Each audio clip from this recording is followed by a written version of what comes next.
అంటే స్టోరీ ఒకటి ఉన్నా కూడా ఈవెన్ మీ హనుమాన్ ఫిలింతోనే కంపేర్ చేస్తున్నారు ఆదిపురుష్. 600 crores బడ్జెట్ పెట్టినా కూడా చూపించిన గ్రాఫిక్స్ మీరు పెట్టిన తక్కువ బడ్జెట్లో ఎలా చూపించగలిగారు? అది ఒక రకంగా పాజిటివ్ అయితే, నాకు ఒక రకంగా బడ్జెట్ పెరగడానికి కారణం కూడా కంపారిజనే. ఇనీషియల్గా అంత బడ్జెట్ కూడా అనుకోలేదు. ఓకే, ఇనీషియల్గా మేము అనుకున్నది 15, మ్యాక్సిమం పోతే 17 ప్రొడక్షన్ కాస్ట్ అవుతుంది, 20లో ప్రమోషన్స్ అన్నీ కలిపి రిలీజ్ చేద్దాము. మా ఆయన నాకు స్టార్ట్ చేస్తా అన్నప్పుడు ఇచ్చిన మాట, ₹1 కూడా ఎక్కువ పెట్టిన వేస్ట్ చేయను, ఆ 20కి 20 మళ్ళీ నీకు తీసుకొచ్చేస్తాను లాభం లేకుండా అనేసి. కాకపోతే మీ ఐడియానే ఏంటి ఆ సినిమాకి ప్రొడక్షన్ చేద్దాము అని నిరంజన్ ఐడియానే. కాకపోతే నేను అసలు వద్దు ప్రొడక్షన్లో, కానీ పైసలు పోగొట్టుకుంటారు, ఎవరు బాగుపడిన వాళ్ళు లేరు.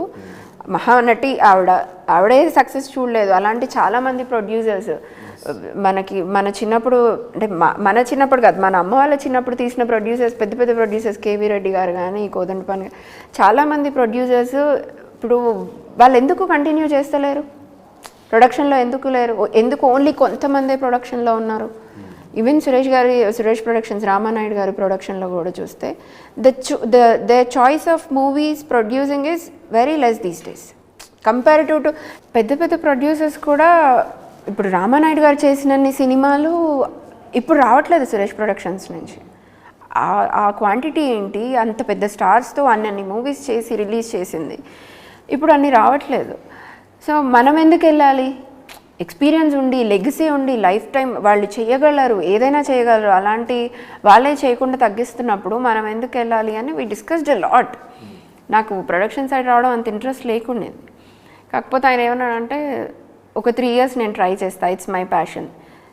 ఇప్పుడు 60sలో కూర్చొని అరే అప్పుడు చేసుంటే బాగుండేది, నువ్వు అప్పుడు నన్ను చేయనీయలేదని అప్పుడు నేను అంటే నువ్వు బాధపడతావు. ఇప్పుడే ట్రై చేద్దాం, ఇద్దరికి టైము ఎనర్జీ ఉంది, నువ్వు ఐటీ చూసుకొని నేను అది చేసుకుంటారు. ఒక 2-3 yearsలో వర్కౌట్ అయితే కంటిన్యూ చేద్దాం, లేకపోతే మళ్ళీ మనది ఉంది కదా మనం బ్యాక్ వచ్చేద్దాం, ఇక్కడే ఉండి చూసుకుందాము. Just give me couple of years, maximum 3 years. Success అయితే అప్పుడు నేను ఏదో ఒకటి ఆలోచిస్తాను, కానీ కాకపోతే నువ్వు చెప్పినట్టు వెనక్కి వచ్చేస్తాను అన్నారు. నేనేమన్నా, నువ్వు సక్సెస్ అయితే నీతో నేను వచ్చేస్తా, నీకు కావాల్సిన సపోర్ట్ నేను చేస్తాను, లేకపోతే మాత్రం నో క్వశ్చన్స్ ఆస్క్, మనం మొత్తం మళ్ళీ US బ్యాక్ రావాలి, అంత USలోనే చేసుకోవాలి అనేసి. సో అలా అనుకున్నప్పుడు ఈ ప్రశాంత్ గారి స్టోరీ ఇది విని అవి ఇంత బడ్జెట్స్ ఏదేది అని అనుకున్నప్పుడు ఇంకా 20 కంటే ₹1 కూడా ఎక్కువ తీసుకోను, నేను 20 తీసుకుంటాను, ఆ 20 తోటి నేను ఏమైనా చేసుకుంటా ఈ 3 years, నువ్వు నన్ను అడగొద్దు అని. ఒక 1.5 year దాటేసరికి 20 కాస్త 30 అయింది, 35 అయింది, 40 అవుతుంది. ఇక వైఫ్ అండ్ హస్బెండ్ కదా, ఇవ్వకపోతే తప్పదు. సో ఏం కాదు, అయిపోతుంది. ఇప్పుడు 20 పెట్టినావు, మళ్ళీ 20 పోతాయి కదా. కాన్ఫిడెన్స్ ఫ్యాక్టర్ వచ్చింది మీకు? కాన్ఫిడెన్స్ ఫ్యాక్టర్ అయితే సినిమా చూసే వరకు లేదు నాకు, అది విషయం. సో ఒక 35-40 వచ్చేసరికి ఐ వాజ్ కంప్లీట్లీ ఫ్రస్ట్రేటెడ్. ఇంక అప్పుడు నేను ఐ బర్స్ట్ అవుట్, నేను అసలు చేయొద్దు, ఏమి చేయొద్దు, సినిమాలే వద్దు మనకి, ఈ పోతే కూడా 40తో పోయింది అనుకుందాము, ఏమొద్దు బాబు వచ్చేద్దాం మనం బ్యాక్కి చేసుకుందాము అని అంటే, నువ్వు హనుమంతుని నమ్మితే ఇంకొక మాట కూడా మాట్లాడొద్దు, నేను ఆ హనుమాన్ని నమ్మి సినిమా తెస్తున్నా, నువ్వు నమ్ముతున్నావా లేదా, నువ్వు నమ్మను అంటే ఇప్పుడే చెప్పు, అన్నీ ఆపేస్తాను అన్నాడు. అన్నీ నేను చెప్పేసేసాను, because I'm a big devotee. So I survive with that system. నాకు దేవుడు అంటే నమ్మకం, ఇష్టం. కాబట్టి ఇంకా ఆయన ఆ మాట అన్నాక ఇంకా నేను ఆయనకు ఎదురు చెప్పలేదు. ఈ ఒక్క సినిమా అయిపోయే వరకు నేను ఏం చేసినా నన్ను ఆపద్దు, తర్వాత ఒకవేళ వర్కౌట్ కాలేదంటావా నువ్వేం చెప్తే అది నేను చేస్తా, కానీ అయిపోయే వరకు సరే ఎలాగో అనుకున్నదే కదా. ఇంక ఇప్పుడు ఆయన ఆ మాట అన్నాక ఇంకా నేను ఆ తర్వాత I never asked him to stop for Hanuman anything. So whatever he wants he did it. Success అయ్యాము.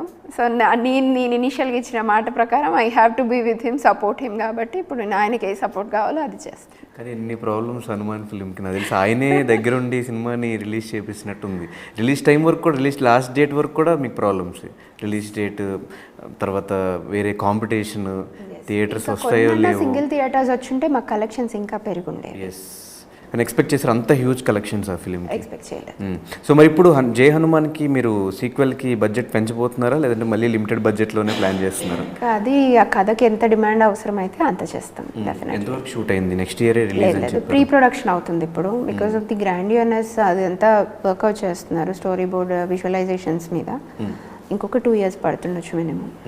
అంటే లైక్ ఫస్ట్ పార్ట్ అంతా మాకు సూపర్ హీరో మీద చూపించారు, సెకండ్ పార్ట్ అంతా మొత్తం హనుమంతుడి మీదేనా లేదంటే ఇంకేమన్నా మళ్ళీ సూపర్ హీరో? అది ప్రశాంత్ అడగండి, మళ్ళీ నేను చెప్తే నన్ను అనేస్తారు. Okay, but the movie will be definitely next level thing. Yes. And హనుమంతుని మేము ఫస్ట్ హాఫ్లో చూసినప్పుడు రిఫరెన్స్ అంతా ఈ రానా గారి మీద తీసుకున్నట్లున్నారు, face cut We never imagined or visualized any person. మేము ఫైనల్ సీక్వెన్స్ చేసే ముందు ఒక థాట్ అనుకొని ఉన్నాం చిరంజీవి గారిని అప్రోచ్ అవుదాము అని. కానీ అప్పటికే బడ్జెట్ చాలా ఓవర్ షూట్ అయిపోయింది. సో మళ్ళీ ఇప్పుడు వెళ్ళి అడిగిన అటు ఇటు ఏమైనా అయినా అడుగుంటే ఆ ప్రయత్నం కూడా చేస్తుంటే చిరంజీవి గారు చేసేటోళ్ళు. డెఫినెట్లీ. తర్వాత మాకు కూడా అర్థమైంది అసలు మేము బడ్జెట్ అని ఆలోచించినాం కానీ అది చాలా తప్పు, మేము ఆలోచించి ఉండకూడదు, మేము ఎల్లుంటే ఆయన వచ్చేవారు అని అనిపించింది మాకు. కాకపోతే ఇంకా ఎందుకో హెజిటేట్ చేసాము వెళ్ళడానికి, వెళ్ళలేదు. జస్ట్ విజువల్, మేము ఎవరిని ఒక పర్సన్ ఇమాజిన్ చేసుకొని చేసింది కాదు. ఒకవేళ సెకండ్ హాఫ్లో ఒకవేళ హనుమంతుని పెట్టాలి అంటే ఏ హీరోని పెట్టబోతున్నారు? ఇప్పటి వరకు అయితే ఎవరు కన్ఫర్మ్ అవ్వలేదు. అనుకుంటున్న డిస్కషన్స్లో కూడా పెద్ద నేమ్స్ ఏం లేవు. అంటే మీ థాట్స్ ఏమున్నాయని, ఎవరిని పెడితే బాగుంటుంది? నన్ను పర్సనల్గా అడుగుతున్నారా? ఇది it's not a producer wish, it's Chaitanya అప్పుడప్పుడు నిజం అవుతాయి కదా. It's just as a person, if you ask me, it's just as a person I can tell, but as a producer I have really no clue, no nothing. As a person అయితే I want to see Ram Charan as చూడొచ్చు, try చేయొచ్చు at least. Try కూడా నా చేతిలో లేదు, but I love him personally, so I want that character to be played by Ram Charan garu. If he says something, I would love to see Chiranjeevi garu. అది నా personal opinion. కథకి దీనికి direction ఏది సంబంధం లేదు. As a పర్సనల్గా మాత్రం I wanted to go with.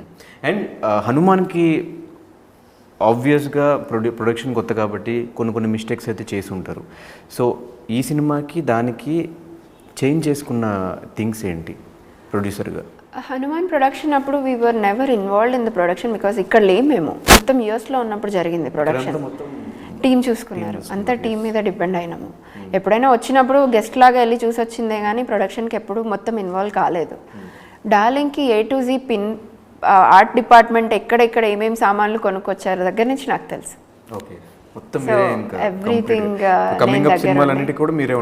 Yes. I love that crafting, art కానీ కాస్ట్యూమ్స్ కానీ యునో డైలాగ్స్లో అవి నాకు బాగా నచ్చుతాయి.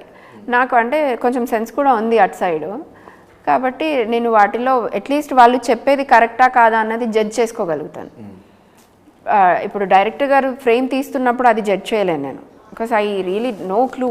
వాళ్ళ విజన్ ఏముందో నాకు అర్థం కాదు వాళ్ళు చూపించే వరకు, ఈవెన్ కథ తెలిసినా కూడా. కానీ అదే ఇప్పుడు కాస్ట్యూమ్స్ గురించి ఇప్పుడు వీళ్ళకి రిక్వైర్మెంట్ ఉంది, ఇంత క్వాంటిటీ తెచ్చారు, ఈ కలర్ తెచ్చారు అంటే దానికి ఎంత రేట్ అవుతుంది, వాళ్ళు ఎక్కడ తేవచ్చు, ఏం చేయొచ్చు అన్నది నాకు ఐడియా ఉంది. Same art department, set work related, ఆ కార్పెంటర్ ఆ పని చేస్తున్నాడు అంటే అది ఎన్ని రోజుల్లో చేయొచ్చు, ఎప్పటి వరకు కంప్లీట్ చేయొచ్చు, ఎలాంటి అవుట్పుట్ తేవచ్చు అన్నది ఒక ఐడియా ఉంది. వాటి మీద నేను కూర్చొని ఆ టీంతో వర్కౌట్ చేసుకోగలుగుతున్నా. కొన్ని నేర్చుకుంటున్నా ఇంకా.